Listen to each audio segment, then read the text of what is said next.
ఇది మనకు వెనకాల కనిపించేది సౌత్ ఇండియాలోని అతిపెద్ద చర్చ్. ఈ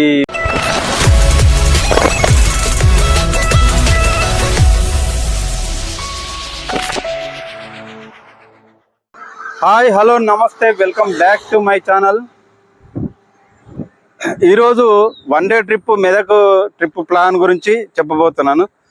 మార్నింగ్ మీరు హైదరాబాద్ నుంచి వచ్చిరంటే మార్నింగ్ నుంచి సాయంత్రం వరకు 3 చూసుకోవచ్చు. మెదక్లో చూడాల్సినవి 3 ఉన్నాయి. ఒకటి ఏడుపాయల వనదుర్గమాత, మెదక్ చర్చ్, అట్లనే మెదక్ పోర్ట్. ఈ 3 వన్ డేలో కవర్ చేయొచ్చు. ఎండాకాలం కాబట్టి మీకు టైం సరిపోకపోతే మార్నింగ్ ఈవినింగ్ చూసుకొని మధ్యాహ్నం రెస్ట్ తీసుకుంటే తెల్లారి మార్నింగ్ వరకు ఈ 3 కవర్ చేయొచ్చు. మన ఛానల్లో ఇప్పటి వరకు సబ్స్క్రైబర్స్ 524 మంది అయితే అయ్యారు. ఇప్పటి వరకు మీరు సబ్స్క్రైబ్ చేసుకొని ఉంటే మన ఛానల్ సబ్స్క్రైబ్ చేసుకోండి. అదేవిధంగా వీడియోని స్కిప్ చేయకుండా లాస్ట్ వరకు చూడండి. మెదక్ వెళ్ళడానికి పబ్లిక్ ట్రాన్స్పోర్ట్ అయితే అవైలబుల్లో ఉంటుంది. హైదరాబాద్ నుంచి బస్సులు ఉంటాయి. అట్లనే సిద్దిపేట నుంచి, దుబ్బాక నుంచి కూడా పబ్లిక్ ట్రాన్స్పోర్ట్ అయితే అవైలబుల్లో ఉంటుంది. చూడడానికి ఫారెస్ట్ ఉంటుంది, మంచిగా పచ్చని పొలాలు, వాతావరణం చాలా బాగుంటుంది. సమ్మర్లో కాబట్టి కొంచెం ఇబ్బంది ఉంటుండొచ్చు, కానీ పబ్లిక్ ట్రాన్స్పోర్ట్ అయితే అవైలబుల్లో ఉంటుంది. ఈ లొకేషన్ కూడా నేను కింద డిస్క్రిప్షన్లో ఇస్తాను.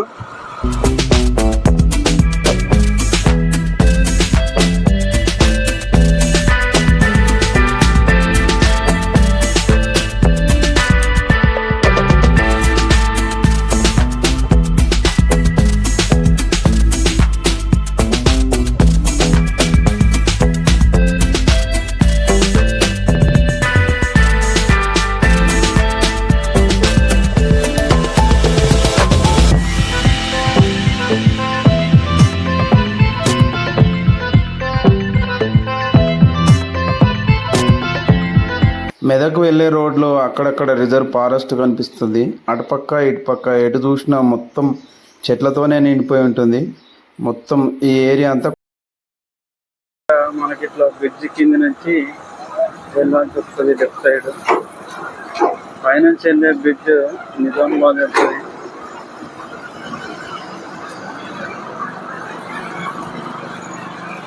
పైనుంచి హైదరాబాద్ టు నిజామాబాద్ వెళ్ళే బ్రిడ్జి కింద నుంచి ఇట్లా బయటకు వచ్చిన తర్వాత రోడ్డు రైట్ వెళ్తుంది. మనం లెఫ్ట్కి వెళ్తే లోపలికి, లెఫ్ట్ సైడ్ లోపలికి పోయి ఈయన తర్వాత రైట్ తీసుకొని మళ్ళీ లెఫ్ట్ తీసుకుంటే చేగుంట వస్తుంది మనకు.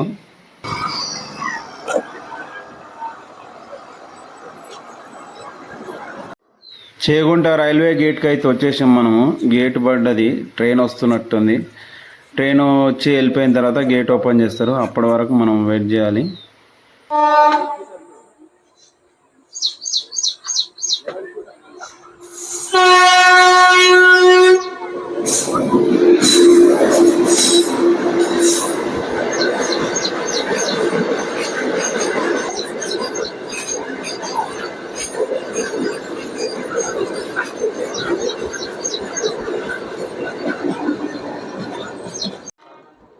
ట్రైన్ వెళ్ళిపోయింది, వెళ్ళిపోవచ్చు అనుకుంటే ఇంకో ట్రైన్ వస్తుందంట.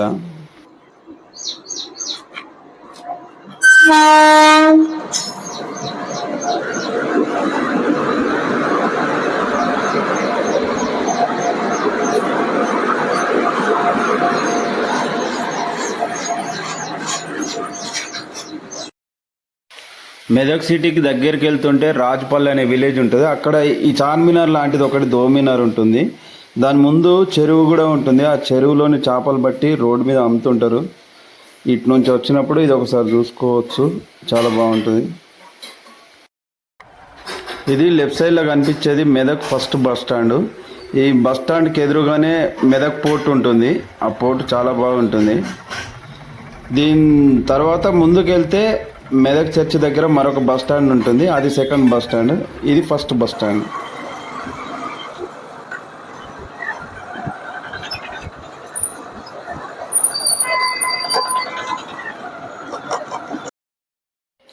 చర్చికి ఆపోజిట్లో రెస్టారెంట్స్ ఉంటాయి. దానికి ఆపోజిట్లో బస్ స్టాండ్ ఉంటుంది. బస్ స్టాండ్ పక్కనే టిఫిన్ సెంటర్స్ కూడా ఉంటాయి. దానికి బస్ స్టాండ్కి ఎగ్జాక్ట్గా ఆపోజిట్లో చర్చి కమాన్ ఉంటుంది. ఈ కమాన్ లోపల నుంచి లోపలికి వెళ్ళాలి. ఈ కమాన్ లోపల నుంచి లోపలికి వెళ్ళాలి. ఈ మెయిన్ గేట్ నుంచి లోపలికి వెళ్తే లోపలికి ఎంట్రీ గేట్ వస్తుంది. అక్కడ నుంచి మనం చర్చి లోపలికి వెళ్ళవచ్చు. ఈ ముందు కనిపించేదంతా ఎదురుగా కనిపించే చర్చ్.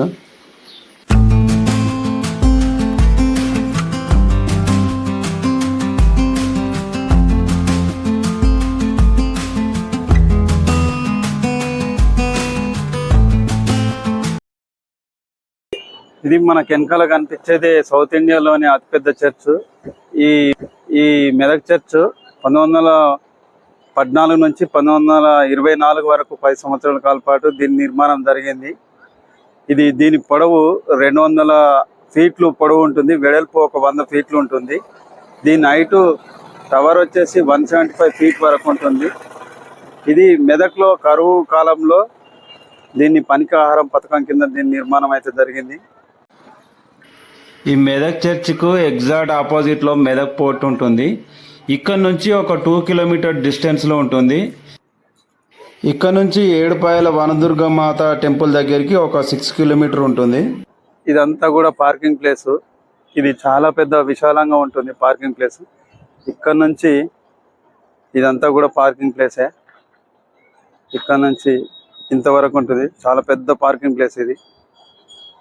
క్రిస్మస్ అప్పుడు, న్యూ ఇయర్ అప్పుడు, గుడ్ ఫ్రైడేకు, ఈస్టర్కి అయితే చాలా పబ్లిక్ అయితే ఇక్కడికి వస్తారు.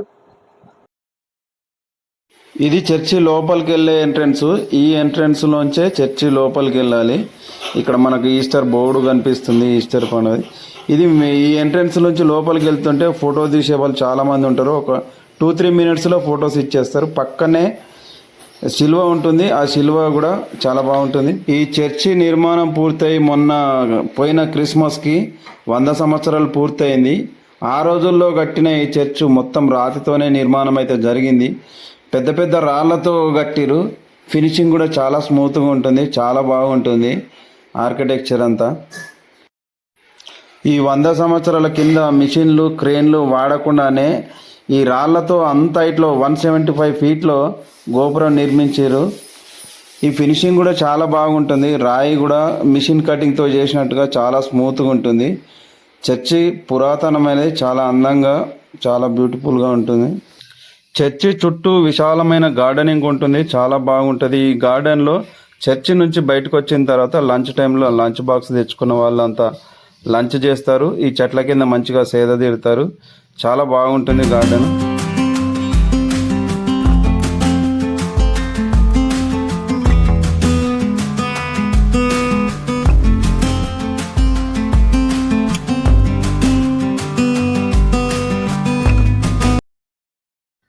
ఇది church back side. Main road నుంచి లోపల రావడానికి 3 ఎంట్రీలు ఉంటాయి. చర్చ్ బ్యాక్ సైడ్కి ఆపోజిట్లో ఒక ఎంట్రీ ఉంటుంది, పక్క నుంచి ఒకటి ఉంటుంది. చర్చి పక్క నుంచి ఒకటి లోపలికి వెళ్ళే ఒక ఎంట్రీ ఒకటి ఉంటుంది. ఇది చర్చ్ బ్యాక్ సైడ్ ఇట్లా ఉంటుంది.